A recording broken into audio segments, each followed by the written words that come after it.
ಎಲ್ರಿಗೂ ಮತ್ತೆ ನಿಮ್ಮ ಶ್ರೇಯಸ್ ಮಾಡುವ ನಮಸ್ಕಾರಗಳು.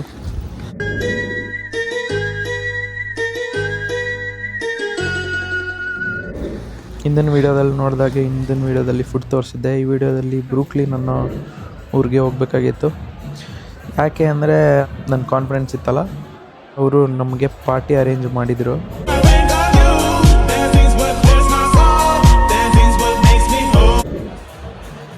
ಯಾರಿಗೆ 21 ವರ್ಷದ ಮೇಲಾಗಿರುತ್ತೋ ಅವ್ರಗಳಿಗೆ ಮಾತ್ರ ಎಂಟ್ರಿ. ಇನ್ನು ನನಗೆ ಸಮನಾರು, ನನ್ನ ಪರಾಕ್ರಮಕ್ಕೆ ಸರಿಸಾಟಿಯಾಗಿ ನಿಲ್ಲಬಲ್ಲ ವೀರನು ಧೀರನು ಈ ತ್ರಿಭುವನದಲ್ಲಿ ಅವನಾವನಿರುವನು. ನನ್ನ ಜೊತೆಗಿದ್ದವರೆಲ್ಲ ಚಿಕ್ಕವರಾಗಿರೋದ್ರಿಂದ ಅವ್ರಿಗೆ ಯಾರಿಗೂ ಎಂಟ್ರಿ ಇರಲಿಲ್ಲ. ಅವ್ರು ನನ್ನ ಮೇಲೆ ನಿನ್ಗೆ ಯಾಕೆ ಇಷ್ಟು ದ್ವೇಷ? ನಾನು ಏನು ತಪ್ಪು ಮಾಡಿದ್ದೀನಿ? ನಾನೇನಯ್ಯ ತಪ್ಪು ಮಾಡಿದೆ? ನಾನು ಎಲ್ಲಿ ತಪ್ಪು ಮಾಡಿದೆ? ನನ್ನ ಜೊತೆನೇ ಬಂದರು. ಆಮೇಲೆ 21 ವರ್ಷ ಆಗಿದೆ ಅಂದ್ಬಿಟ್ಟು ನಮಗೆ ಫ್ರೀ ಎಂಟ್ರಿ ಇರೋದ್ರಿಂದ ಒಳಗಡೆ ಹೋದರೆ ಅಲ್ಲಿ ಏನು ಊಟ ಮಾಡ್ಬೇಕಂದ್ರೂ ದುಡ್ಡಿತ್ತು. ನಾನು ಪ್ರೀತಿ ಮಾಡಿದವ್ರನ್ನೆಲ್ಲ ಕಳ್ಕೊಂಡೆ, ನಿನ್ನಲ್ಲಿ ಮಾತ್ರ ಹೇಗಾದ್ರೂ ಮಾಡಿ ಉಳಿಸ್ಕೋತೀನಿ ಅಂತಿದ್ದೆ.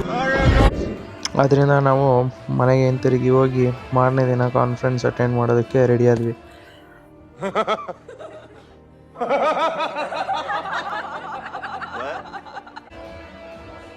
ಇಲ್ಲಿ ಆ್ಯಕ್ಚುಲಿ ನೀವು ದೊಡ್ಡ ಬಿಸ್ನೆಸ್ ಮ್ಯಾನ್ಗಳು ಬಂದಿರ್ತಾರಲ್ಲ, ಅವ್ರಗಳ ಜೊತೆ ಪ್ರಾಜೆಕ್ಟ್ ಐಡಿಯಾನ ಡಿಸ್ಕಸ್ ಮಾಡಬೇಕು.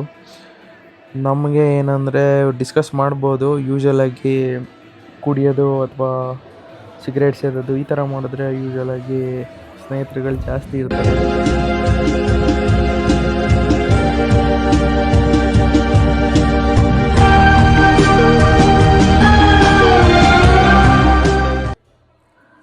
ಇಲ್ಲಿ ನಮಗೆ ಏನು ಸ್ನೇಹಿತರುಗಳು ಮಾಡ್ಕೊಳಕ್ಕಾಗಲಿಲ್ಲ. ಒಂದು ಟ್ಯಾಂಕ್ಸು ಇಲ್ಲ, ಒಂದು ಹಾಯಿ ಇಲ್ಲ, ಒಂದು ಬಾಯಿಯೂ ಇಲ್ಲ, ಇಷ್ಟೇ. ನನಗೂ ಯಾಕೋ ಇಂಟ್ರೆಸ್ಟ್ ಇರಲಿಲ್ಲ.